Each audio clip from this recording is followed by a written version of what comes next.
Hey, review enthusiasts, you all may have heard of this new specialty chicken sandwich from Popeyes. It's supposed to be the new craze, is what I hear. Well, I went out to the local Popeyes to go and get one, and they said they were all out. And I was like, well, I can't do a good review on the chicken sandwich if I can't get the chicken sandwich. And I was like, wait a minute, I can make a chicken sandwich, and a much better one. So what I've got here is I'm set up with a recipe that's a little bit of a change of pace from Bojangles here, respecting the merch and our fallen company. Praise the name. And so we're going to put together a very similar sandwich, but a much better tasting sandwich. So what I've got here is I got my chicken. You might be asking, why am I using frozen, small little bites of chicken that are already battered? That's a good question.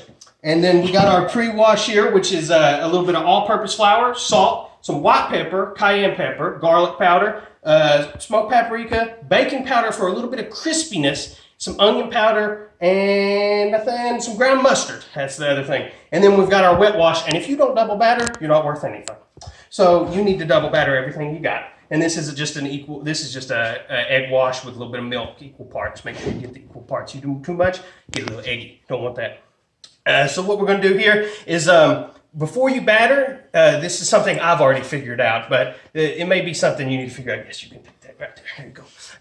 You need to figure out which one is your dry hand and which one is your wet hand. Now, this is a sign. Some say by God, others by fate. And you need to figure out, and what you can do is you can put your hand in some water and put your hand in some flour and then clean up and then do each other. Whatever sticks to best, that's your dry hand. If the flour sticks to it best and the water sticks to it best, that's your wet hand. You need to figure this out or you're never going to get a good battered chicken. You got to get that. So what we're going to do here, we're going to get 4 good pieces here. Right there and right there. And you always go dry, wet, dry. Okay? You're going to tumble it around in the dry. Make sure it's got a nice good coating. Completely coated. There we go. And then you're going to dip them into the wet. Now, if you're doing a big batch, you want to get your dry filled up and then roll them in the wet. But you don't want to be forgetting which is which. So don't put too much in one. You want to make sure that it's completely covered again.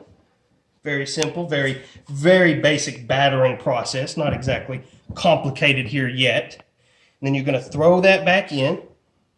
And this, basically what that does is the first dry batter is going to apply some of the flavor straight to the chicken. And then the wet batter is really just going to help make sure the second batter stays to the chicken and adds some crispiness.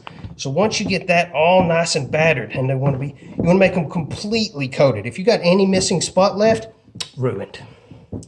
All right, there we are. Now we're going to drop these in one by one, very carefully. You don't want to burn yourself. I learned the 3-pinch maneuver right there. Look at that. Works every time. Never get burnt. And there we go. We got them frying up, and we'll come right back at you when they're done frying. Back, review enthusiasts. We're going to be setting up the base of the burger after I pull this chicken out. I've already pulled one out and seen that it's done inside, so we're good there. So I'm going to get the rest of these out here so they can start cooling down.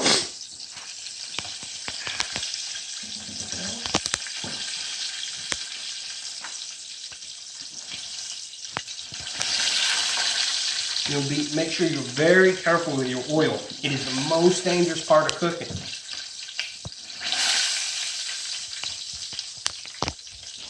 There we are. There's our beautiful chicken. Absolutely. All right, so now what we've got here, we've got a little artesian bun because it's a special sandwich, you know. And what we're going to do is we're going to put a little bit of mayonnaise, a little layer of it on the top and the bottom. There we are. Looks like we're running a bit low on the mayonnaise here. We'll have to get some more next time we make these sandwiches. And we're going to add a little bit of pickle on the bottom. Now these are bread and butter pickles, but you can use dill pickles or any other pickles. In fact, some of my favorite pickles are the Tabasco pickles. And if they're ripped, it don't matter. No one cares that much. I'm not going to see them anyway. I'm going to put that up. So now this chicken should be, it's perfect. So we're going to get this placed on there, all 4 pieces. Almost like the bun was designed for them. Look at that. beautiful.